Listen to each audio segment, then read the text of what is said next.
Hello viewers and my dear student, I hope you all are fine. I am Antima Yadav from RGCS। आज का हमारा topic है complication of dialysis. आज हम इस सेशन में बात करेंगे कॉम्प्लिकेशन क्या होता है, इसके प्रिवेंशन एंड मैनेजमेंट क्या होता है। तो वीडियो स्टार्ट करने से पहले आप हमारे चैनल RGCS.edu को लाइक शेयर सब्सक्राइब करना ना भूलें। तो चलिए हम बिना देरी के अपना टॉपिक स्टार्ट करते हैं। तो कॉम्प्लिकेशन स्टार्ट करने से पहले हम आपको थोड़ा डायलिसिस के बारे में बताएंगे। डायलिसिस क्या होती है। तो with the use of modern machine haemodialysis has becomes a safe and well tolerated procedure. जो आज के टाइम पे हम डायलिसिस हीमोडायलिसिस मशीन यूज कर रहे हैं वो पेशेंट के लिए बहुत सेफ और टॉलरेट होता है, मतलब बहुत अच्छा होता है, सेफ होता है, कोई दिक्कत नहीं होती है।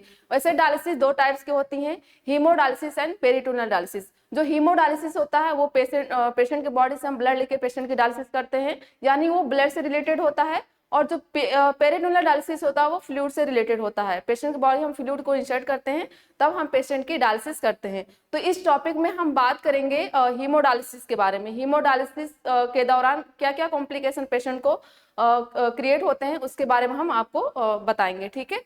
तो dialysis involves to diverting blood from the body, purifying it by passing through the artificial kidney and returning into the body. इसमें हम क्या करते हैं, हीमोडायलिसिस में पेशेंट के बॉडी से हम ब्लड लेके पेशेंट की डायलिसिस करते हैं। इसमें हम एक डायलाइजर होता है, आप यहाँ इसमें देख सकते हैं, पेशेंट की बॉडी से हम ब्लड लेंगे, ब्लड सर्किट के द्वारा डायलाइजर में ब्लड आता है, यहाँ पे ब्लड का फिल्ट्रेशन होता है, फिल्टर होने के बाद फिर पेशेंट की बॉडी से दूसरी सर्किट से वापस चला जाता है, ठीक है। Complication that occurs during this process is called intradialytic complication. अब ड्यूरिंग डायलिसिस पेशेंट को कॉम्प्लिकेशन भी हो सकता है, ठीक है, तो जिसको हम क्या बोलते हैं, इंट्राडायलिटिक कॉम्प्लिकेशन, अगर ड्यूरिंग डायलिसिस पेशेंट को अराइज हो रहा है तो, ठीक है। नेक्स्ट है complication that occurs after many years are called long term complication. अगर कॉम्प्लिकेशन लंबे समय के बाद पेशेंट के बॉडी में क्रिएट हो रहा है तो उसको हम लॉन्ग टर्म कॉम्प्लिकेशन बोलते हैं, ठीक है। नेक्स्ट है during haemodialysis blood is expose to the foreign substance like blood tubing, dialysis membrane substance used to sterilization and some impurities in the water which may be present even after water treatment। अब हम बात करेंगे कि ये complication होता क्यों है। जैसे कि हमारा पेशेंट की बॉडी से हम ब्लड लेते हैं तो जो ब्लड है पेशेंट की बॉडी का डायलाइजर में आता है, ब्लड सर्किट में आता है और कुछ केमिकल्स हैं उसके कांटेक्ट में आता है, तो पेशेंट को अनकंफर्टेबल सिम्टम्स अपीयर हो सकते हैं, ठीक है। Next slide. तो बात हम करेंगे कॉम्प्लिकेशन कितने टाइप्स के होते हैं। तो कॉम्प्लिकेशन टू टाइप्स के होते हैं। पहला है टेक्निकल कॉम्प्लिकेशन एंड दूसरा पेशेंट रिलेटेड कॉम्प्लिकेशन। टेक्निकल में मतलब पेशेंट मशीन से रिलेटेड क्या क्या प्रॉब्लम हो सकती है और पेशेंट में पेशेंट रिलेटेड क्या क्या प्रॉब्लम हो सकती है। तो इस सेशन में हम पहले बात करेंगे टेक्निकल कॉम्प्लिकेशन क्या होता है, ठीक है। तो टेक्निकल कॉम्प्लिकेशन में जैसे कि क्लॉटिंग हो गया, ब्लड लीक हो गया, पावर फेलियर हो गया, हीमोलिसिस हो गया, एयर एम्बोलिज्म हो गया, एग्जामिनेशन हो गया एंड डायलाइजर रिएक्शन हो गया। क्लॉटिंग में क्या होता है कि जो ब्लड है वो कहीं पे क्लॉट हो जाए, जैसे डायलाइजर या ब्लड ट्यूबिंग में, ओके, इसको हम क्लॉटिंग बोलते हैं। नेक्स्ट है ब्लड लीक, अगर कहीं से भी ब्लड लीक हो रहा है तो उसको हम ब्लड लीक बोलते हैं। नेक्स्ट है पावर फेलियर, अगर ड्यूरिंग डायलिसिस लाइट चली गई या पावर फेल हो गया, किसी वजह से मशीन चल नहीं पा रही है तो उसको हम पावर फेलियर बोलते हैं। नेक्स्ट है हीमोलिसिस, ब्रेकडाउन ऑफ आरबीसी, ठीक है। नेक्स्ट है एयर एम्बोलिज्म, अगर ड्यूरिंग डायलिसिस कहीं भी एयर इंटर कर गई डायलाइजर या ब्लड सर्किट में तो उसको हम एयर एम्बोलिज्म बोलते हैं। Next exsanguination and dialyser reaction, okay. तो एक एक हम कॉम्प्लिकेशन के बारे में आपको डिटेल में हम बात करेंगे। तो सबसे पहले हम बात करेंगे क्लॉटिंग के बारे में। क्लॉटिंग क्या होता है। Clotting in extracorporeal circuit, formation of blood clots in the dialyser and blood lines. Clotting क्या होता है, ब्लड क्लॉट हो जाना, कहाँ पे, एक्स्ट्राकार्पोरियल सर्किट में। जैसे आप यहाँ पे देख सकते हैं, जैसे हमारी ये सर्किट है, यहाँ पे जब पेशेंट के बॉडी से ब्लड आता है तो यहाँ पे ब्लड का क्लॉट हो जाता है और जो डायलाइजर होता है वहां पे भी ब्लड का फॉर्मेशन होता है, तो इसको हम क्या बोलते हैं, क्लॉटिंग, ठीक है। जैसे कॉजेज क्या हो सकता है क्लॉटिंग का, जैसे इनएडिक्वेट एंटीकोगुलेशन। अब ड्यूरिंग डायलिसिस हम हिपैरिन का यूज करते हैं जिसको हम एंटीकोगुलेशन बोलते हैं। हिपैरिन क्या होता है, इसका काम ये होता है कि क्लॉट को हटाना, एंटीकोगुलेशन का काम करता है। अब ड्यूरिंग डायलिसिस कोगुलेशन होने के बहुत सारे चांसेस हो जाते हैं क्लॉट बनने के। जैसे पेशेंट के बॉडी से जैसे ही ब्लड आता है एक्स्ट्राकार्पोरियल सर्किट या डायलाइजर में तो वहां पे ब्लड क्लॉट होने के चांसेस हो जाते हैं। तो नेक्स्ट है लो बीएफआर, अगर ब्लड फिल्ट्रेशन रेट जो स्पीड चल रही है अगर वो कम है लेस 200 से, तो ब्लड क्लॉट होने के चांसेस हो जाता है। नेक्स्ट है एयर इन ब्लड लाइन्स, अगर किसी भी रीजन से अगर एयर का इंटर हो जाना ब्लड लाइन में, इसकी वजह से भी ब्लड क्लॉट हो सकता है। ठीक है, तो ये सारे कॉजेज हो गए क्लॉटिंग के। नेक्स्ट हम बात करेंगे साइन ऑफ क्लॉटिंग। अब डायलाइजर में ब्लड क्लॉट हो गया या ब्लड सर्किट में ब्लड क्लॉट हो गया तो इसके लक्षण क्या क्या दिखेंगे। तो पहला है इंक्रीज वेनस प्रेशर रीडिंग, जो मशीन में प्रेशर रीडिंग होती है वो इंक्रीज हो जाती है, वेनस प्रेशर रीडिंग। नेक्स्ट है ब्लड डार्किंग लाइंस और ड्रिप चेंबर, और जो ब्लड है इस जो हमारा ड्रिप चेंबर है वहां पे जो है डार्क हो जाएगा ब्लड। नेक्स्ट विजुअल क्लॉट और clumping of blood dark blood line in drip chamber of the dialyser, और जो हमारा ब्लड चैम्बर है या ब्लड सर्किट है वहां पे ब्लड का क्लॉट दिखने लगेगा। नेक्स्ट है टीएमपी अलार्म प्रॉब्लम, और जो ट्रांसमेम्ब्रेन प्रेशर होता है वहां पे भी आराम मतलब अलार्म आने लगेगा। ठीक है, ये सारे सिम्टम्स देखने को मिल सकते हैं। नेक्स्ट है ट्रीटमेंट। अब इसका ट्रीटमेंट क्या है, जैसे कि अभी आपको मैंने बताया कॉजेज में जो भी कॉजेज है आप उसको ट्रीटमेंट पे कन्वर्ट कर दो। तो कॉजेज क्या था, इनएडिक्वेट एंटीकोगुलेंट, तो हम क्या करेंगे वहां पे पर्याप्त मात्रा में पेशेंट को हिपैरिन देंगे। ठीक है, हिपैरिन क्या करेगा, जो भी ब्लड है उसको हटा देगा। ठीक है, जो क्लॉट का फॉर्मेशन हुआ है। Next slide. नेक्स्ट हम बात करेंगे नेक्स्ट कॉम्प्लिकेशन के बारे में, ब्लड लीक। ब्लड लीक क्या होता है, मेम्ब्रेन कॉजेज क्या है, membrane rupture allowing RBCs to cross over into the dialysis. अब ब्लड लीक हो रहा है, जो हमारा डायलाइजर है पेशेंट के बॉडी से ब्लड आता है, जब डायलाइजर में जाता है अगर डायलाइजर वगैरह रप्चर हो गई है तो वहां से ब्लड लीक होने लगता है। ठीक है, तो जो ब्लड है आरबीसीज है वो डायलेशन में मिक्सअप होने लगेगी। ठीक है, तो साइन क्या है इसका, ब्लड लीक अलार्म आएगा। जैसे कि ब्लड लीक हो रहा है तो तुरंत हमारी मशीन जो है अलार्म करने लगेगी। नेक्स्ट है positive test of blood in dialysis, अगर हम उसका टेस्ट करेंगे तो वहां पे डायलिसिस में तो उसका जो टेस्ट है वो पॉजिटिव आएगा। ठीक है, नेक्स्ट स्लाइड। जैसे कि नोट में मैंने आपको लिखवाया है serum blood leak test strip are used to hemolysis to confirm the presence of blood in the dialysis। एक सीरम ब्लड लीक स्ट्रिप होती है उसका हम यूज करते हैं, उसमें हम डायलिसिस में डाल के चेक करते हैं। अगर पॉजिटिव रहेगा तो समझो वहां पे ब्लड लीक हो रहा है। ठीक है, नेक्स्ट इंटरवेंशन क्या है, check dialysis outflow with blood leak strip, जो डायलिसिस बाहर आ रहा है आउटफ्लो हो रहा है जो ब्लड लीक स्ट्रिप है उससे हम चेक करेंगे। If positive stop treatment immediately, अगर वो जो स्ट्रिप है अगर वो पॉजिटिव है तो हम तुरंत जो ट्रीटमेंट चला रहे हैं वो हम स्टॉप कर देंगे। ठीक है, if negative consider using different machine और डायलाइजर, अगर निगेटिव है तो क्या पता और कोई रीजन हो सकता है तो हम क्या करेंगे वो डायलाइजर या मशीन को हम चेंज कर देंगे। ठीक है, तो ये इंटरवेंशन हो गया ब्लड लीक का। ठीक है, नेक्स्ट स्लाइड। नेक्स्ट हम बात करेंगे पावर फेलियर। अब पावर फेलियर क्या होता है, मान लो ड्यूरिंग डायलिसिस है, डायलिसिस जो है मशीन मतलब लाइट से चलती है, तो कॉजेज क्या है, interruption of electricity to the machine due to storm fire या कंस्ट्रक्शन। अब ड्यूरिंग डायलिसिस अगर मशीन में मतलब लाइट चली गई और रीजन कोई भी हो सकता है, जैसे फायर हो गया या कोई भी निर्माण हो रहा है या तूफान वगैरह की वजह से लाइट चली गई तो हमारी जो डायलिसिस है वो बंद हो जाएगी। ठीक है, सिम्टम्स आपको क्या अपीयर होंगे, अनेबल म्यूट अलार्म, जो हमारा अलार्म है वो म्यूट हो जाएगा, अलार्म कोई नहीं आएगा। उसके बाद क्लैंपिंग ऑफ वेनस लाइन, और जो वेनस लाइन है वो क्लैंप हो जाएगी। ठीक है, नेक्स्ट लाइन। नेक्स्ट है कॉम्प्लिकेशन हीमोलिसिस। अब हीमोलिसिस क्या होता है, ये बहुत कॉमन कॉम्प्लिकेशन होता है। इसमें क्या है कि break down of destruction of RBCs leading to release of potassium from the damaged cell into the blood stream. Haemolysis क्या होता है, डिस्ट्रक्शन होना या हीमोलिसिस होना, ब्रेकडाउन होना आरबीसीज का। जब आरबीसी का ब्रेकडाउन होगा तो वहां पे जो डैमेजेड सेल है वहां से जो है पोटेशियम रिलीज होता है और वो कहाँ जाएगा, पेशेंट के बॉडी में जाएगा या ब्लड में जाएगा। फिर पेशेंट को अनकंफर्टेबल सिम्टम्स अपीयर हो सकते हैं। ठीक है, जैसे कि उसकी वजह से क्या होगा, decrease oxygen carrying capacity of RBC. अब आरबीसी का डिस्ट्रक्शन हो गया, आरबीसी काम क्या होता है, ब्लड को ऑक्सीजन को कैरी करना। अब जब आरबीसी का डिस्ट्रक्शन हो गया तो जो ऑक्सीजन की कैरिंग कैपेसिटी है वो कम हो जाएगी।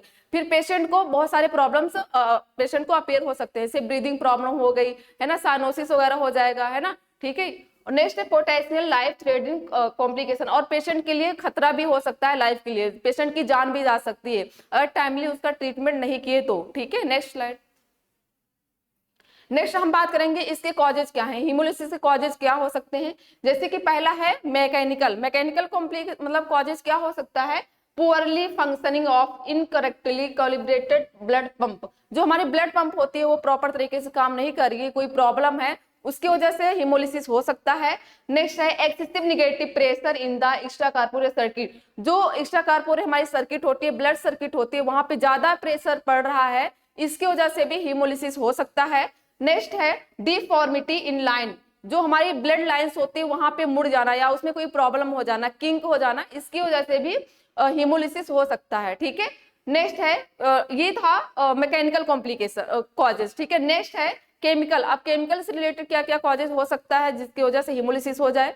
पहला है इम्प्रॉपरली प्रिपेयर डायलिसिस, जो हमारा डायलिसिस होता है ए पार्ट बी पार्ट, ए पार्ट बना बनाया रेडीमेड होता है, बी पार्ट हम उसको हाथ से बनाते हैं, अगर वो प्रॉपर तरीके से प्रिपेयर्ड नहीं है, ठीक है, तो इसकी वजह से हो सकता है जैसे dialysis contamination with chemicals agents such as formaldehyde, bleach, chlorine etc. जैसे कि जो हमारा डायलिसिस है वो कंटामिनेटेड है, किस चीज से, ब्लीच से, फॉर्मल्डिहाइड से, ठीक है, या क्लोरीन से, इनकी वजह से कंटामिनेटेड है तो हीमोलिसिस होने के चांसेस हो सकते हैं। ठीक है, नेक्स्ट स्लाइड। तीसरा कॉजेज है थर्मल। थर्मल क्या होता है, ओवर हीटेड डायलिसिस, जो हमारा डायलिसिस है उसका एक टेम्परेचर होता है, पेशेंट के बॉडी के लेवल पे टेम्परेचर होना चाहिए जितना पेशेंट के बॉडी का टेम्परेचर होता है। अगर जो डायलिसिस है वो ओवर हीटेड हो गया, ज्यादा 42 से ज्यादा हो गया डिग्री सेल्सियस से, 42 डिग्री सेल्सियस से, इस कंडीशन में हीमोलिसिस होने के चांसेस हो सकते हैं। ये सबसे ज्यादा मेन कॉजेज है हीमोलिसिस का। ठीक है, नेक्स्ट है साइन ऑफ हीमोलिसिस। अब लक्षण क्या क्या अपीयर होंगे अगर हीमोलिसिस हुआ है तो पहला है डायलाइजर ऑब्लिक ब्लड लाइन। पहला ब्लड लाइन या डायलाइजर में क्या क्या सिम्टम्स अपीयर होगा, cherry coloured blood in venous line, जो हमारी ब्लड लाइन है वहां पे चेरी कलर्ड हो जाएगा ब्लड। उसके बाद पेशेंट में क्या क्या सिम्टम्स अपीयर होगा, पहला है शॉर्टनेस ऑफ ब्रीथ, जैसे अभी मैंने आपको बताया आरबीसी का फंक्शन होता है ऑक्सीजन को कैरी करना, ऐसे बहुत सारे फंक्शन होते हैं, मेन फंक्शन होता है आरबीसी ऑक्सीजन को कैरी करना। जब आरबीसी का डिस्ट्रक्शन हो रहा है तो ऑक्सीजन जो है हमारे बॉडी में नहीं पहुंच पाएगा पर्याप्त मात्रा में और पेशेंट को ब्रीदिंग प्रॉब्लम होगी। उसके बाद चेस्ट पेन भी होएगा क्योंकि हमारे हार्ट में भी ऑक्सीजन की कमी हो जाएगी, इसकी वजह से चेस्ट पेन होगा, बैक पेन भी हो सकता है और कार्डियक अरेस्ट भी हो सकता है क्योंकि हमारे हार्ट को प्रॉपर तरीके से ब्लड मतलब ऑक्सीजन नहीं मिल पाएगी और कार्डियक अरेस्ट भी हो जाएगा। ठीक है, ये सारे कॉम्प्लिकेशन पेशेंट में अपीयर हो सकते हैं सिम्टम्स। ओके, नेक्स्ट इंटरवेंशन क्या है, अब इसके बचाव हम क्या कर सकते हैं, इसका सिर्फ एक ही बचाव है, stop dialysis and do not return blood to the patient. हम तुरंत डायलिसिस स्टॉप कर देंगे और जो ब्लड है ब्लड सर्किट या डायलाइजर में उसको हम पेशेंट के बॉडी में एंटर नहीं करेंगे, उसको हम डिस्कार्ड कर देंगे अगर हीमोलिसिस की कंडीशन है तो। ठीक है, आई होप आपको ये समझ में आ गया होगा हीमोलिसिस क्या होता है, इसके कॉजेज क्या है। हीमोलिसिस मैं एक शॉर्ट में बता देती हूँ, हीमोलिसिस ब्रेकडाउन ऑफ आरबीसी का इसमें डिस्ट्रक्शन होने लगता है। इसके कॉजेज है मैकेनिकल, थर्मल, ठीक है, ये केमिकल, ये सारे कॉजेज होते हैं। ठीक है, नेक्स्ट स्लाइड। नेक्स्ट हम बात करेंगे नेक्स्ट कॉम्प्लिकेशन के बारे में, एयर एम्बोलिज्म। एयर एम्बोलिज्म क्या होता है, ब्लड इंटर हो जाना। ठीक है, तो entering of enough air into the extra corporeal system to stop circulation. अगर एयर इंटर कर जाना कहाँ पे, एक्स्ट्रा कार्पोरियल सिस्टम में, अगर पर्याप्त मात्रा में, बहुत ज्यादा मात्रा में अगर एयर इंटर कर गई है तो उसकी वजह से क्या होगा, जो ब्लड का सर्कुलेशन है वो भी स्टॉप हो जाएगा और पेशेंट को बहुत सारे सिम्टम्स अपीयर हो सकते हैं। जैसे कॉजेज क्या है, इम्पटी आईवी बैग, जो हमारा आईवी बैग होता है इंट्रावेनस बैग, अगर वो इम्पटी हो गया है, मान लो सपोज हम एनएस दे रहे हैं या डिस्टोज दे रहे हैं, हम ध्यान नहीं दिए और वहां पे एनएस पूरा चला गया, अगर बॉटल खाली हो गई है तो उसके बाद एयर ही जाएगी, तो ये कॉजेज हो सकता है अगर इम्पटी है air bag IV bag. Next है blood leak air leak in blood lines, जो हमारी ब्लड लाइंस है वहां से एयर लीक हो रही है, इसकी वजह से भी ब्लड लीक हो सकता है।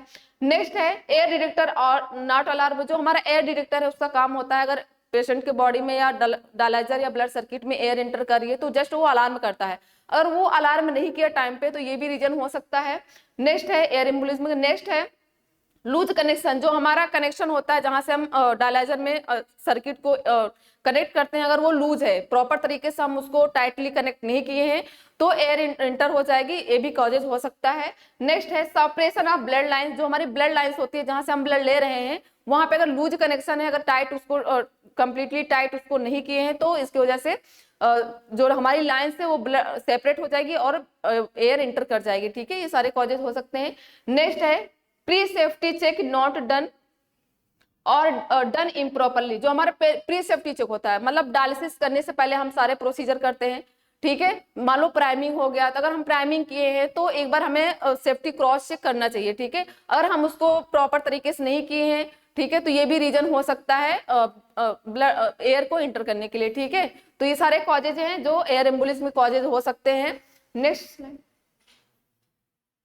नेक्स्ट है साइन ऑफ एयर एम्बुलिज्म। अगर एयर एम्बुलिज्म हो गया तो इसके सिम्टम्स क्या क्या अपीयर होंगे, जैसे कि एक्स्ट्राकार्पोरेट सिस्टम, जो हमारा एक्स्ट्राकार्पोरेट सिस्टम है, इससे ब्लड सर्किट हो गया, डायलाइजर हो गया, उसमें क्या क्या सिम्टम्स अपीयर होंगे, जैसे कि एयर पॉकेट और form pink in venous line, जो हमारी वेनस लाइन है वहां पे एयर का पॉकेट जैसा बन जाएगा।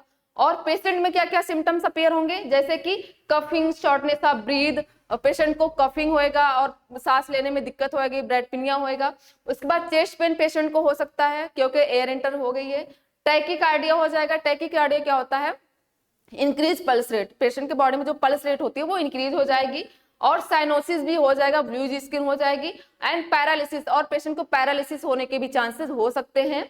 नेक्स्ट है कंफ्यूजन, कन्वर्जन एंड कोमा, और पेशेंट कंफ्यूजन में कंफ्यूज हो सकता है और कन्वर्जन भी हो सकता है और कोमा में भी जा सकता है। ठीक है, नेक्स्ट है पॉसिबल कार्डियक अरेस्ट या रिस्पायरेटरी, और पेशेंट को कार्डियक अरेस्ट भी हो सकता है एंड रिस्पायरेटरी अरेस्ट भी हो सकता है ड्यूरिंग डायलिसिस, अगर हम सही तरीके से डायलिसिस नहीं करेंगे या प्री सेफ्टी चेक सही से नहीं करेंगे तो। ठीक है, नेक्स्ट स्लाइड।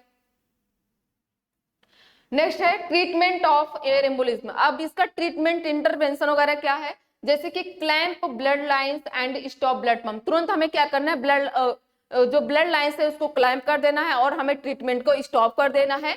उसके बाद place the patient in triangular birth position, और पेशेंट को हमें ट्रायंगुलर बर्थ पोजीशन में लेटानी है। ये कौन सी पोजीशन होती है, पेशेंट का जो हेड है वो डाउन हो जाएगा और फीड अप हो जाएगा। इसकी वजह से क्या होएगा, ये करने से जो ब्लड है वो हमारे हार्ट की तरफ जाएगा ज्यादा से ज्यादा, और पेशेंट को जो है जो इतने अनकंफर्टेबल सिम्टम्स अपीयर हो रहे हैं वो उससे बच सकता है।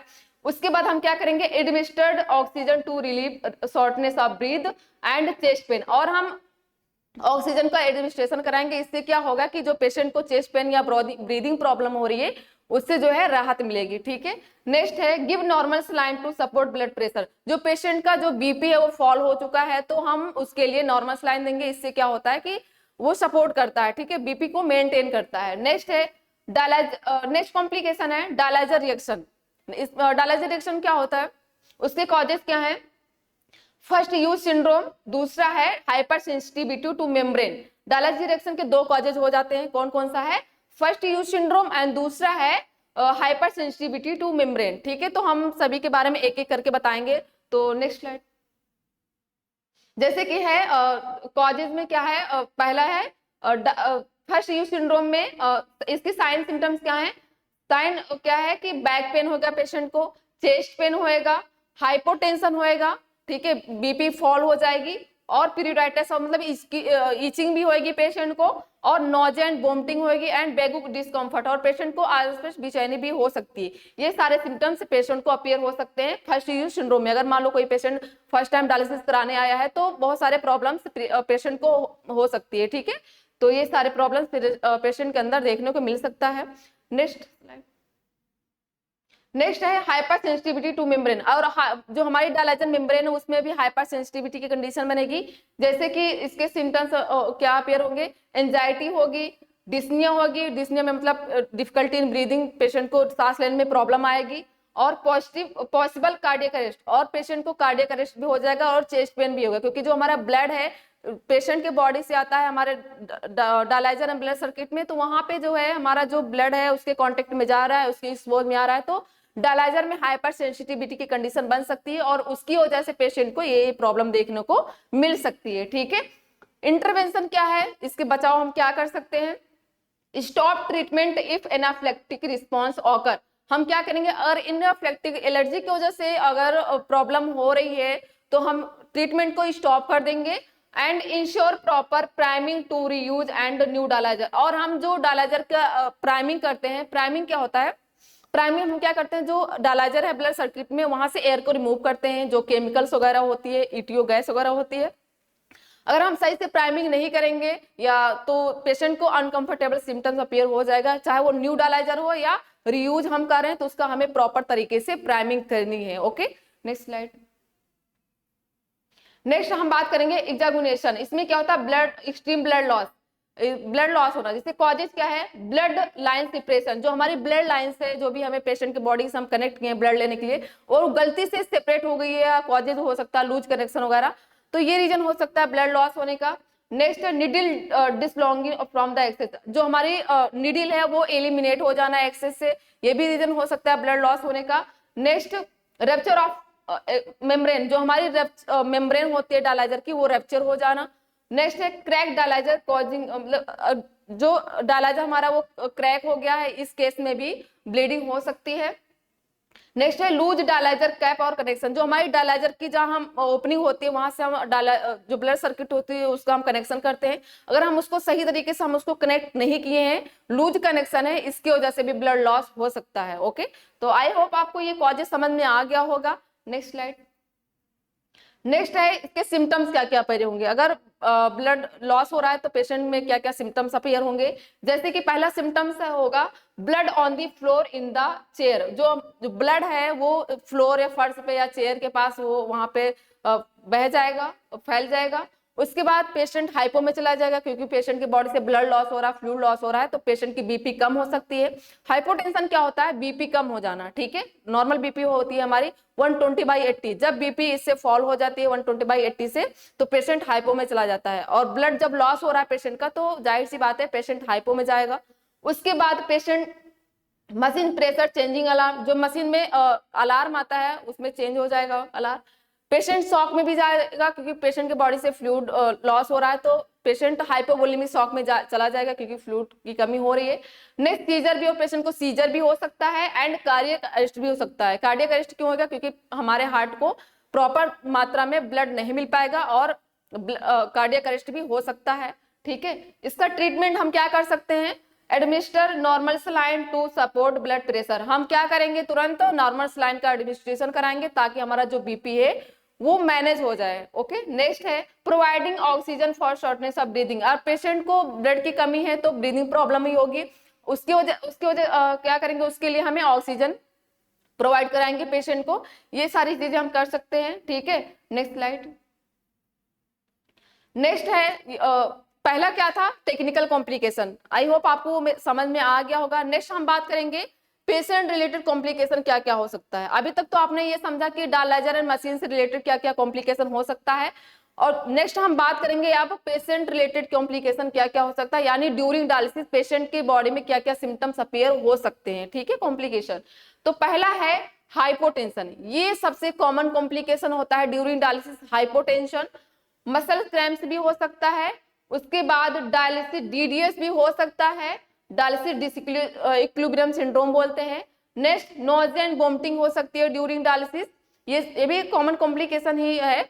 नेक्स्ट है हेडेक, और पेशेंट को हेडेक भी हो सकता है एंड ईचिंग भी हो सकती है क्योंकि यूरिमिक वेस्ट वगैरह की वजह से, और फीवर एंड चिल्स भी हो सकता है, किसकी वजह से, पायरोजेनिक रिएक्शन की वजह से। ओके, नेक्स्ट है हाइपरटेंशन, और ड्यूरिंग डायलिसिस पेशेंट को हाइपरटेंशन भी हो सकता है। ओके, तो हम एक एक करके सभी के बारे में बताएंगे। तो नेक्स्ट स्लाइड।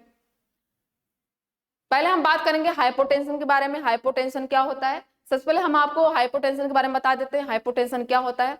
हमारी बीपी 120/80 होती है normal mm of Hg, 120/80 mm of Hg. जब यही बीपी नॉर्मल से घट के हो जाती है तो उसको हम क्या बोलते हैं, हाइपोटेंशन। ओके, तो मोस्ट कॉमन कॉम्प्लिकेशन इन हीमोडायलिसिस, ये जो हाइपोटेंशन होता है ये मोस्ट कॉमन कॉम्प्लिकेशन होता है ड्यूरिंग डायलिसिस। ओके, इसके कॉजेस क्या हो सकते हैं, एक्सेसिव फ्लूइड रिमूवल, बहुत ज्यादा हम पेशेंट की बॉडी से फ्लूइड का रिमूवल कर दिए, पेशेंट बॉडी में फ्लूइड मतलब भरा रहता है, उसको हम यूएफ के द्वारा निकालते हैं। अगर हम ज्यादा फ्लूइड का रिमूवल कर दिए हैं तो हाइपो में जा सकता है पेशेंट।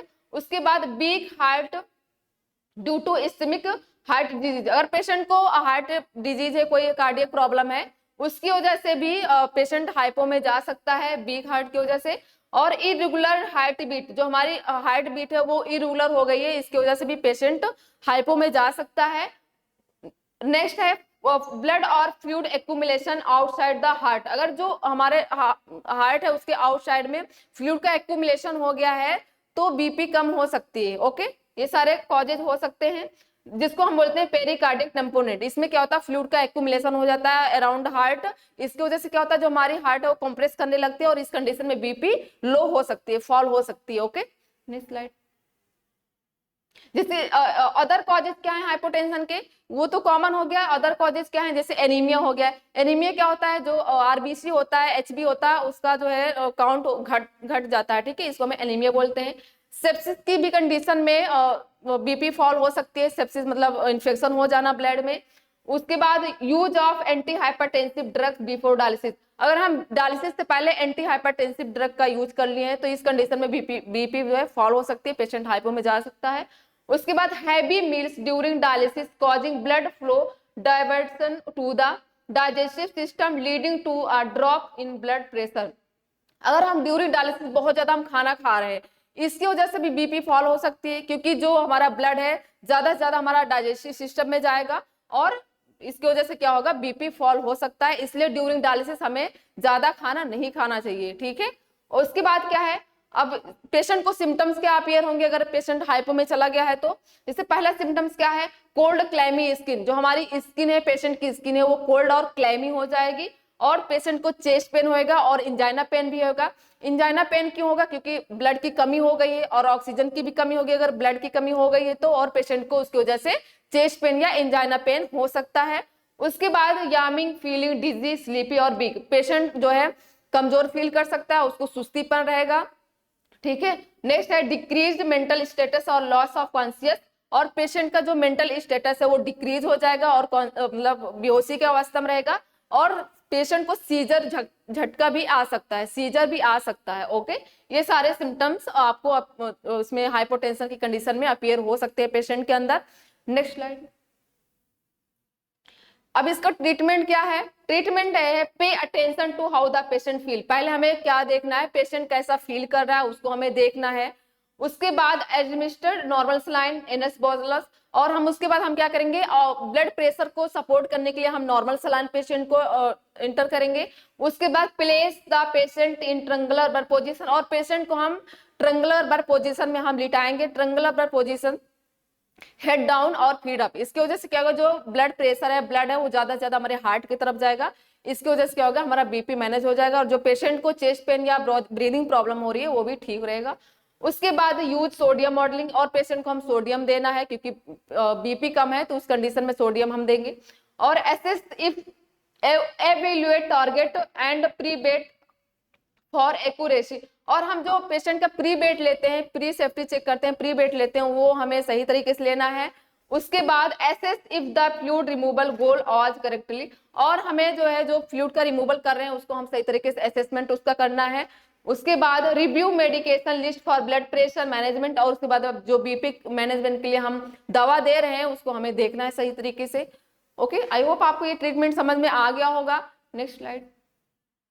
नेक्स्ट हम बात करेंगे कॉम्प्लिकेशन के बारे में, मसल क्रैम्प। मसल क्रैम्प से ये भी कॉम्प्लिकेशन कॉमन ही होता है, ठीक है। तो common complication of haemodialysis possible causes क्या होता है, जैसे हाइपोटेंशन हो गया, अगर पेशेंट हाइपो में जा रहा है, फ्लूइड की कमी हो गई है तो पेशेंट को मसल क्रैम्प्स हो सकता है। ज्यादा एक्सट्रीमिटीज में देखा जाता है और हाथ और पैर में देखा जाता है, मसल क्रैम्प वहां पे बहुत ज्यादा होते हैं। उसके बाद हाइपोवोलेमिया। अगर हाइपोवोलेमिया हो गया है तो मतलब ब्लड लॉस होना या फ्लूइड लॉस होना, इस कंडीशन में भी मसल क्रैम्प्स हो सकता है। उसके बाद लो सोडियम इन डायलिसिट। जो हमारा डायलिसिट का कंपोजिशन होता है वहां पे जो सोडियम होता है वो कम है डायलिसिट में, इसकी वजह से भी हो सकता है। उसके बाद हाई अल्ट्रा फिल्ट्रेशन रेट। जो हमारा यूएफ होता है, अल्ट्रा फिल्ट्रेशन रेट के द्वारा हम फ्लूइड का रिमूवल करते हैं। अगर हम उसको फास्ट किए, ज्यादा तेज है, तो उसको इसकी वजह से भी मसल क्रैम्प्स पेशेंट के अंदर देखने को मिल सकता है। और लो कैल्शियम इन डायलिसिट। जो कैल्शियम का लेवल है डायलिसिट में अगर वो कम है, इसकी वजह से भी मसल क्रैम्प्स हो जाएगा। Okay, next slide. इसका सिम्टम्स क्या होगा, साइनम सिम्टम्स, पेशेंट के अंदर क्या क्या सिम्टम्स अपीयर होगा। पहला मसल्स क्रैम्पिंग इन एक्सट्रीमिटीज, जो मसल्स एक्सट्रीमिटीज है मतलब हाथ पैर में, वहां पे मसल्स क्रैम्प ज्यादा होएगा हाथ पांव में, और पेशेंट हाइपो में जाएगा, हाइपोटेंशन में चला जाएगा। ट्रीटमेंट क्या है, एडमिनिस्टर नॉर्मल सलाइन बोलस, और हम पेशेंट को इस कंडीशन में नॉर्मल सलाइन बोलस देंगे ताकि हमारा जो बीपी है, फ्लूइड ज्यादा निकल गया वो मैनेज हो सके। रिड्यूस यूएफ, जो हमारा यूएफ आ रहा है अल्ट्राफिलिस रेट, हमें वो बंद कर देना है, अगर जरूरत पड़ती है तो कम करना है, नहीं तो बंद भी कर देना है, वो हम कंडीशन देख के करते हैं पेशेंट का कैसा फील कर रहा है। उसके बाद मसाज और अप्लाई अपोजिट फोर्स, और हमें जहां पे मसल्स क्रैम्प्स हो रहा है पेशेंट के बॉडी में, वहां पे हमें मसाज करना है अपोजिट साइड में। एंड असेस ड्राई वेट, और जो हमारा ड्राई वेट होता है वो हमें असेस करना है। ड्राई वेट क्या होता है, जब पेशेंट के बॉडी में कोई कॉम्प्लिकेशन ना हो डायलिसिस करने के बाद, वो उसको ड्राई वेट बोलते हैं। ओके, आई होप आपको ये ट्रीटमेंट समझ में आ गया होगा। Next slide. नेक्स्ट स्लाइड है डीडीएस। डीडीएस क्या होता है, डायलिसिस डिसइक्विलिब्रियम सिंड्रोम। ये क्या होता है, a set of systemic and neurological symptoms that include, इसमें क्या होता है, systemic and neurological symptoms appear होते हैं, जैसे कि हार्ट से रिलेटेड एंड ब्रेन से रिलेटेड या ब्लड से रिलेटेड। ठीक है, इसमें क्या है, सिम्टम्स अपीयर होगा जैसे कि ब्लड न्यूरोलॉजिकल सिम्टम्स या सिस्टमिक सिम्टम्स में, जैसे कि नोजिया और वोमिटिंग पेशेंट को फील होगा अगर डीडीएस की कंडीशन है तो। हेडेक होएगा पेशेंट को, और रेस्टलेस पेशेंट को रेस्टलेस फील होएगा, रेस्टलेसनेस, एंड पेशेंट हाइपर में भी जा सकता है। एंड स्टार्ड स्पीच, पेशेंट तो सही से बोल नहीं पाएगा। सीजर एंड कोमा, और पेशेंट सीजर एंड कोमा में भी जा सकता है अगर पेशेंट को डीडीएस हुआ है तो। ठीक है, ये सारे सिम्टम्स अपीयर हो सकते हैं। Next slide. कॉजेस क्या हो सकता है, slower transfer of urea from the brain tissue to the blood, जो हमारा यूरिया का ट्रांसफर है वो स्लोवर जो है वो ट्रांसफर हो जाता है ब्लड में। Fluid shift into the brain due to rapidly waste removal, जो कॉजिंग सेरेब्रल एडिमा, फ्लूइड जो है वो शिफ्ट हो जाता है ब्रेन में, किसकी वजह से, जो वेस्ट का रिमूवल हो रहा है वो रैपिडली हो रहा है, इसकी वजह से क्या होगा, फ्लूइड शिफ्ट हो जाएगा कहाँ पे, ब्रेन में, इसकी वजह से क्या होगा, सेरेब्रल एडिमा हो सकता है। ठीक है, नेक्स्ट कॉजेज है rapid changes in serum electrolyte specially in new patient. अगर न्यू पेशेंट है, ये पहली बात तो हम आपको बता देते हैं, ये कॉम्प्लिकेशन ज्यादातर पेशेंट न्यू पेशेंट है उसमें देखने को मिलता है। ठीक है, अगर हम इसलिए जो है बोलते हैं कि पेशेंट अगर न्यू पेशेंट है उसकी डायलिसिस 2 ही घंटे की करते हैं या 2.5 घंटे करेंगे, इससे ज्यादा हम डायलिसिस नहीं करते हैं ज्यादा लंबे समय तक। और उसका जो BFR है वो भी हम कम करके रखते हैं। तो अगर ये जो कॉम्प्लिकेशन है, अगर हम, क्योंकि हमारे पेशेंट की बॉडी से इलेक्ट्रोलाइट ज्यादा रिमूव हो रहा है इसकी वजह से हो सकता है। नेक्स्ट है एलिवेटेड बर्न, जो हमारा बर्न है ब्लड यूरिया नाइट्रोजन अगर वो बढ़ा हुआ है, ये भी रीजन हो सकता है डीडीएस का। नेक्स्ट है हाई BFR, जो BFR वो हाई है ज्यादा, इसकी वजह से हो सकता है, इसलिए हमें कम करके रखना चाहिए, 280 पे नहीं करना चाहिए, हमें 200 पे हमें डायलिसिस करना चाहिए जो उसका BFR है, ब्लड फिल्ट्रेशन रेट। नेक्स्ट है excessive long treatment, long trip, जो हमारा ट्रीटमेंट है वो ज्यादा लंबे समय तक नहीं करना है, 4 घंटे की डायलिसिस नहीं करनी है, सिर्फ हमें 2 या 2.5 घंटे की हमें डायलिसिस करनी है। उसके बाद dialyser too big for the first treatment, अगर जो डायलाइजर है उसका साइज ज्यादा बड़ा है, फर्स्ट टाइम डायलिसिस कराने आया है, इसकी वजह से भी डीडीएस हो सकता है। Next slide. नेक्स्ट है ट्रीटमेंट। ट्रीटमेंट क्या है डीडीएस का, monitor new patient carefully of hypertension, मतलब कि पेशेंट का हमें केयरफुली असेसमेंट करना है, बीपी वगैरह सही तरीके से लेनी है। डिक्रीज BFR, हमें BFR कम रखना है, 200 पे सिर्फ रखना है। और इलेक्ट्रोलाइट लेवल हमें सही से एसेस करना है स्पेशली न्यू पेशेंट पे। और जो डायलाइजर है उसकी साइज है हमें शॉर्ट रखनी है, कम रखनी है, स्मॉल डायलाइजर यूज करना है। और मॉनिटर मेंटेन लो BFR, और हमें BFR को मेंटेन करके रखना है, कम करना है। एंड शॉर्टेड डायलिसिस टाइम, और जो डायलिसिस का टाइम है वो हमें शॉर्ट करके रखना है। ओके, आई होप आपको ये मेरे सेशन पसंद आएगा। ऐसा वीडियो देखने के लिए आप हमारे चैनल RGCS के .edu को लाइक शेयर सब्सक्राइब करना ना भूलें। Thank you.